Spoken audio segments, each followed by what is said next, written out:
하나님 말씀 오늘은 시편 24편 말씀을 전하겠습니다. 1절부터 읽겠습니다. 땅과 거기 충만한 것과 세계와 그 중에 거하는 자가 다 여호와의 것이로다. 여호와께서 그 터를 바다 위에 세우시며 강들 위에 건설하셨도다. 여호와의 산에 오를 자 누구며 그 거룩한 곳에 설 자가 누군고 그 손이 깨끗하며 마음이 청결하며 뜻을 허탄한 데 두지 아니하며 거짓 맹세치 아니하는 자로다. 저는 여호와께 복을 받고 구원의 하나님께 의를 얻으리니 이는 여호와를 찾는 족속이요 야곱의 하나님의 얼굴을 구하는 자로다. 셀라. 아멘. 하나님은 중에 함께 하시기 바랍니다. 본문 말씀은 이스라엘의 두 번째 왕으로 등극한 다윗이 언약궤를 수도 예루살렘으로 모셔올 때 직접 지은 찬송지를 기록한 내용입니다. 그 배경이 되는 장면이 역대상 13장에 나오는데요. 다윗이 온 이스라엘을 거느리고 바알라 곧 유다에 속한 기란 여아림에 올라가서 여호와 하나님의 궤를 메어오려 하니 이는 여호와께서 두 그룹 사이에 계심으로 그 이름으로 일컫는 궤라. 하나님의 궤를 세수레에 싣고 아비나답의 집에서 나오는데 우사와 아이오는 수레를 물며 다윗과 이스라엘 온 무리는 하나님 앞에서 힘을 다하여 뛰놀며 노래하며 수금과 비파와 소고와 재금과 나팔로 주악하니라. 모두가 이렇게 하나님께 감사와 영광을 올릴 때 하나님의 영으로 충만한 성령으로 충만한 다윗은 시편 24편을 작시하고 찬양으로 영광을 올려드렸던 것입니다. 여러분도 저도 각자의 은사대로 하나님께 영광 올려드리는 일들 잘 했으면 좋겠습니다. 다윗이 이 언약궤 모셔오는 일을 중요하게 생각했던 것은 이 언약궤가 하나님의 언약, 하나님의 은혜, 하나님의 임재하심을 상징하는 의미를 담고 있기 때문에 그렇습니다. 그래서 언약궤를 수도로 옮기는 곳으로 이 나라는 하나님께서 다스리십니다 라고 하는 신앙 고백을 하나님께 올려드리고 백성들에게는 왕정이 아니라 신정국가의 기반으로 나라가 앞으로 운영될 것을 선언하고 있는 것입니다. 이렇게 하나님께서 다스리시고 통치하시는 하나님의 나라를 소망하는 자가 바로 6절에 나오는 하나님의 얼굴을 구하는 자인 것입니다. 이는 여호와를 찾는 족속이요 야곱의 하나님의 얼굴을 구하는 자로다. 다윗은 사울의 뒤를 이어서 이스라엘의 왕이 되었지만 결코 교만하지 않았습니다. 오히려 자신의 부족함을 인정하면서 자신의 왕자를 하나님께 돌려드리고 있는 것입니다. 그리고 하나님께서 다스리시는, 하나님께서 통치하시는 하나님의 나라가 되기를 진심으로 소망하고 그것을 비전으로 삼고 있는 것입니다. 저는 이 비전이 우리에게도 있었으면 좋겠습니다. 우리 나라가, 우리 교회가, 그리고 우리 각자의 가정이 하나님께서 다스리시는 거룩한 도성 되기를 진심으로 바랍니다. 그런 소망을 품었던 다윗은 먼저 자신의 신앙을 고백하고 있습니다. 신앙 고백의 내용은 1절과 2절에 나옵니다. 땅과 거기 충만한 것과 세계와 그 중에 거하는 자가 다 여호와의 것이로다. 여호와께서 그 터를 바다 위에 세우시며 강들 위에 건설하셨도다. 한 사람의 신앙 고백이 얼마나 중요한지 모릅니다. 다윗은 이스라엘뿐만 아니라 전 세계가, 전 우주가 하나님의 것임을 선언하고 선포합니다. 이 말씀을 통해서 알 수 있는 것은 하나님의 얼굴을 구하는 자는 하나님 중심의 세계관을 가지고 있다는 것을 알 수가 있습니다. 특별히 1절 끝부분을 보시면 다 여호와의 것이로다는 고백이 나옵니다. 사람들 대부분은 자기가 누리는 행복과 자기가 가진 것들이 자신이 똑똑해서 자기가 잘나서 누리게 되고 가진 것으로 착각을 하며 삽니다. 하지만 이 모든 것은 다 하나님께 속한 것입니다. 모두가 다 하나님의 은혜라는 것입니다. 그래서 다윗의 고백과 같이 우리 입술에도 다 하나님의 것입니다 라는 신앙 고백이 있어야 되는 것입니다. 흥미로운 것은 2절에 나옵니다. 바다와 강들 위에 그 터를 세우시고 건설하셨다고 하는데 당시 이스라엘 사람들, 특히 팔레스타인 근동지방에 살고 있었던 사람들에게 있어서의 바다와 강물은 카오스의 지역이었습니다. 혼란과 혼돈을 의미하는 카오스가 지배하는 세상이었습니다. 그런데 하나님께서는 그 혼돈 위에 하나님의 나라를 세우시고 건설하셨다는 것입니다. 하나님의 나라는 코스모스의 세계이죠. 질서와 조화의 세계입니다. 다윗의 신앙 고백이 이것입니다. 이 세상의 창조주이시며 무질서와 혼돈을 물리치시는 질서의 하나님께서 이 나라를 통치하시사 혼란스러운 정국과 무질서한 이 나라의 체계를 바로 세워주시기를 원합니다. 아멘. 그 고백을 지금 하고 있는 것입니다. 저는 이 고백이 새로운 지도자를 선출해야 되는 우리에게도 있기를 바랍니다. 아멘. 그래서 우리나라가 하나님께서 다스리시고 통치하시는 질서 있고 조화로운 나라가 되길 진심으로 소망합니다. 3절을 보겠습니다. 여호와의 산에 오를 자가 누구며 그의 거룩한 곳에 설 자가 누구인가? 다윗은 질문합니다. 누가 여호와의 산에 오를 수 있느냐 는 것입니다. 여기서 말씀하시는 여호와의 산이란 앞으로 법궤가 놓여질 곳입니다. 성전이 세워질 곳입니다.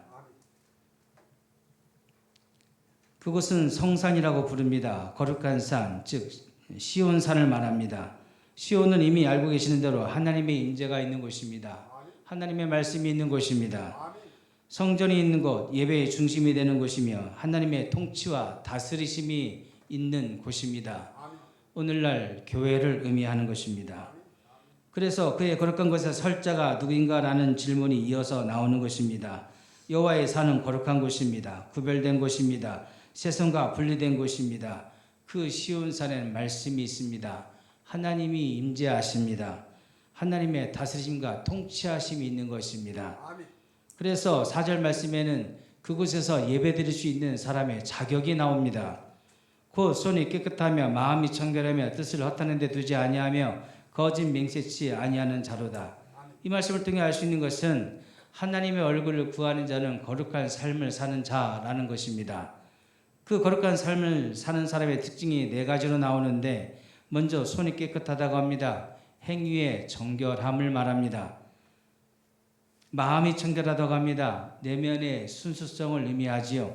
허탄한 데 뜻을 두지 않는다고 합니다. 우상 숭배와 세속적 야망에 마음을 빼앗기지 않는다는 것이고 거짓 맹세하지 않는다는 것은 정직하고 진실된 삶을 의미하는 것입니다. 여러분 어떠십니까? 여러분의 손과 몸은 하나님 앞에 설 수 있을 만큼 깨끗하십니까? 여러분의 마음은 세상에 때묻지 않고 물들지 않은 신앙 그대로의 순수성을 유지하고 계십니까? 여러분의 마음과 생각은 세상에 빼앗기지 않고 계십니까? 혹시 하나님께서 그토록 싫어하시는 우상 숭배에 빠져 계시지는 않으십니까? 이전에 있던 교회에서는 권사라는 분이 자녀들을 위해서 내림굿을 했다는 말을 얼마나 자랑스럽게 이야기하는지 제게 그 말을 하는 그 권사를 보면서 너무 어이가 없었던 기억이 있습니다. 하나님을 믿는 성도가 사주팔자를 보고 점괘를 보고 손 없는 날 이사를 해야 된다면 여러분은 하나님 앞에서 심각한 죄를 저지르고 있는 것입니다. 우상 숭배가 무엇입니까? 하나님보다 더 의지하는 것입니다. 하나님보다 더 사랑하는 것입니다. 하나님보다 더 두려워하는 것입니다. 말세가 되면 사람들이 자기 우상에 빠진다고 합니다. 자기를 사랑한다는 거죠. 또 자녀 우상, 손주 우상에 빠지는 것을 보게 되어집니다. 그리고 물질이 우상이 되어서 자기도 모르는 사이에 죄를 짓고 있게 되어집니다. 마태복음 6장 24절 말씀을 보겠습니다. 한 사람이 두 주인을 섬기지 못할 것이니 혹 이를 미워하며 저를 사랑하거나 혹 이를 중히 여기며 저를 경히 여김이라. 너희가 하나님과 재물을 겸하여 섬기지 못하느니라. 하나님과 재물이 상극이라는 뜻입니다. 여기서 재물이라는 표현이 여러분 잘 아시는 만문입니다. 우리가 종종 지름신이 임했어 라는 이야기를 하죠. 우리에게도 물질의 신이 있다는 개념이 있는 것처럼 만문신이 있다는 것입니다. 즉 하나님과 재물신을 겸하여 섬길 수 없다는 말입니다. 오늘 헌금 준비 다 하셨지요? 그 헌금을 드리는 행위를 생각해 보십시오. 하나님께 그 헌금이 뭐가 필요하겠습니까? 하나님은 물질이 필요 없습니다. 그런데도 하나님은 우리의 헌금을 기뻐하신다고 합니다. 왜냐하면 그 헌금을 드리는 행위 자체가 우리의 신앙 고백과 행위가 되기 때문입니다. 무슨 신앙 고백일까요? 하나님, 나는 돈으로 살지 않겠습니다. 돈을 사랑하지 않겠습니다. 돈을 의지하지 않겠습니다. 저는 하나님을 의지하고 하나님을 사랑하며 살겠습니다. 그 신앙 고백에 들어있는 것입니다. 또한 이 물질은 하나님께서 내게 건강 주시고 좋은 직장 주시고 좋은 달란트와 은사 주셔서 일을 할 수 있게 하셨으니 이것 또한 하나님의 은혜인 것이라 고백하는 것입니다. 부모님께 용돈을 받고 자녀들에게 용돈을 받아도 마찬가지 아니겠습니까? 모든 것이 생각해 보면 다 하나님의 은혜인 것입니다. 그래서 그 고백이 여러분의 헌금 속에 들어가 있기 때문에 하나님께서는 그 헌금을 기뻐하시는 것입니다. 이러한 신앙 고백이 되는 인생에 주시는 축복이 5절의 내용입니다. 그는 여호와께 복을 받고 구원의 하나님께 의를 얻으리니. 이 말씀을 통해서 알 수 있는 것은 하나님의 얼굴을 구하는 자는 복을 받고 의를 얻게 된다는 것입니다. 복과 의가 나왔는데 복은 현세적인 축복이고 의는 내세적인 축복을 말합니다. 먼저 우리가 이 땅을 살아가면서 받게 되는 현세의 복은 하나님께서 함께 하시는 임마누엘의 은총을 말합니다. 형통의 축복이지요. 여러분 이 축복 받으시기 바랍니다. 그리고 내세에 받게 되는 복, 의는 구원과 연결이 됩니다. 그래서 이 복을 주신 하나님 앞에 구원의 하나님이라고 하는 표현이 나온 것입니다. 로마서 5장으로 가보죠. 그러므로 우리가 믿음으로 의롭다 하심을 얻었은즉 우리 주 예수 그리스도로 말미암아 하나님으로 더불어 화평을 누리자. 죄로 인해 하나님과 단절되었던 인생들이 예수 그리스도를 믿음으로 말미암아 의롭다 인정함을 받았습니다. 그리고 하나님과의 관계가 회복이 되어서 하나님과 화평을 누리게 되었다는 것입니다. 믿음으로 구원받은 사람의 의를 이렇게 설명하고 있는 것입니다. 사랑하는 여러분, 이 땅 가운데 사는 동안 현세에 주신 하나님의 복, 형통의 복도 받으시고 장차 구원받아 의롭게 되어 천국 백성 되시길 진심으로 바랍니다. 6절 말씀입니다. 6절에서는 이러한 축복을 받는 사람의 정체성을 설명하고 있습니다. 이는 여호와를 찾는 족속이요 야곱의 하나님의 얼굴을 구하는 자로다. 누가 이 복을 받는가? 여호와를 찾는 족속, 하나님의 얼굴을 구하는 자입니다. 여기서 여호와를 찾는다라는 말은 목적을 말합니다. 방향입니다. 하나님께로 우리의 인생의 방향을 설정하고 하나님을 향하여 간다는 것입니다. 어떤 사람은 인생의 목적이 물질, 재물일 것입니다. 어떤 사람은 성공, 야망, 명예, 권력일 것입니다. 그렇다면 그들은 그것을 쟁취하기 위해서, 그것을 찾기 위해서, 얻기 위해서 그쪽으로 방향을 설정하고 열심히 갈 것입니다. 애를 쓸 것입니다. 그러나 성도는 하나님의 목적입니다. 그래서 하나님을 향하고 이렇게 하나님을 찾아오는 열심이 우리에게도 있는 것입니다. 저는 앞으로 우리 교회가, 우리 가정들이, 그리고 우리 인생이 여호와를 찾는 족속이 되길 바랍니다. 이렇게 하나님을 향하고 하나님을 찾는 자들이 바로 하나님의 얼굴을 구하는 자인 것입니다. 근데 그 하나님을 야곱의 하나님이라고 특정했습니다. 야곱의 하나님이란 세 가지 의미가 담겨져 있습니다. 첫째는 언약의 하나님, 둘째는 은혜의 하나님, 세 번째는 저주시는 하나님이란 뜻입니다. 그렇다면 언약의 하나님이란 뜻은 무엇일까요? 아브라함과 이삭과 야곱으로 이어지는 그 하나님께서 약속하신 그 언약의 정체성, 정통성이라는 말이 맞겠습니다. 정통성이 계승이 되어서 그 후손들에게도 복을 주신 약속을 지키시는 그 하나님이란 뜻입니다. 그 약속이 오늘 영적 이스라엘 된 우리들에게도 이어져 오는 것이니 이것이 얼마나 큰 은혜인지를 고백하는 것입니다. 두 번째, 은혜의 하나님이라고 그랬습니다. 야곱의 이름을 아시죠? 야곱은 그 이름이 발 뒤꿈치를 잡는 자, 사기꾼이라는 뜻입니다. 그런 인간 같지도 않은 인간을 믿음의 조상 삼아주시고 그 이름을 이스라엘로 바꿔주셨습니다. 마찬가지로 오늘 죄와 허물 투성인 우리들을 불러주셔서 구원해 주시고 성도라고 하는 거룩한 이름을 주셨습니다. 우리에게 구원의 은혜를 베풀어 주신 것입니다. 세 번째는 저주시는 하나님이라고 그랬습니다. 저주신다. 야곱은 하나님과 씨름한 사람이지요. 씨름해서 이긴 사람입니다. 근데 여러분 생각해 보십시오. 하나님을 이길 수 있는 사람이 어디 있습니까? 없습니다. 근데 야곱이 하나님을 이겼답니다. 하나님께서 저주셨다는 뜻이지요. 여러분, 자식에게는 부모 없다고 합니다. 부모님들이 왜 저주십니까? 사랑하기 때문입니다. 하나님께서 야곱에게 저주셨다는 것은 그를 얼마나 사랑하시고 이스라엘을 얼마나 기대하시는지를 보여주시는 부분이라 할 수 있겠습니다.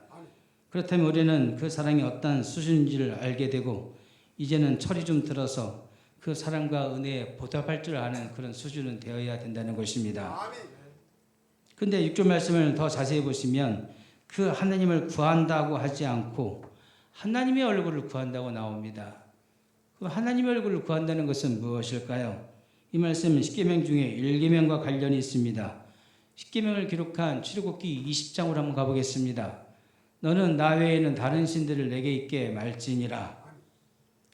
이 부분을 히브리어 원문으로 직역해드리면 너에게 다른 신들이 내 얼굴 앞에 있게 하지 마라 로 되어 있습니다. 나와 하나님 사이에는 그 어느 곳도 있어서는 안 된다는 뜻입니다. 특별히 하나님의 얼굴과 내 얼굴 사이에 그 어느 곳도 있어서는 안 되는 겁니다.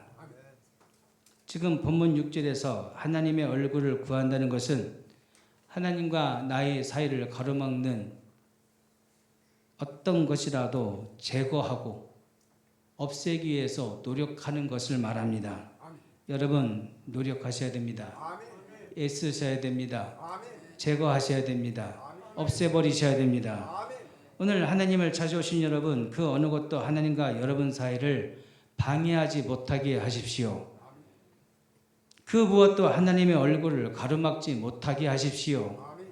그래서 언제나 하나님의 얼굴을 구하는 복된 인생들 되시기를 진심으로 바랍니다. 기도하겠습니다. 하나님 아버지,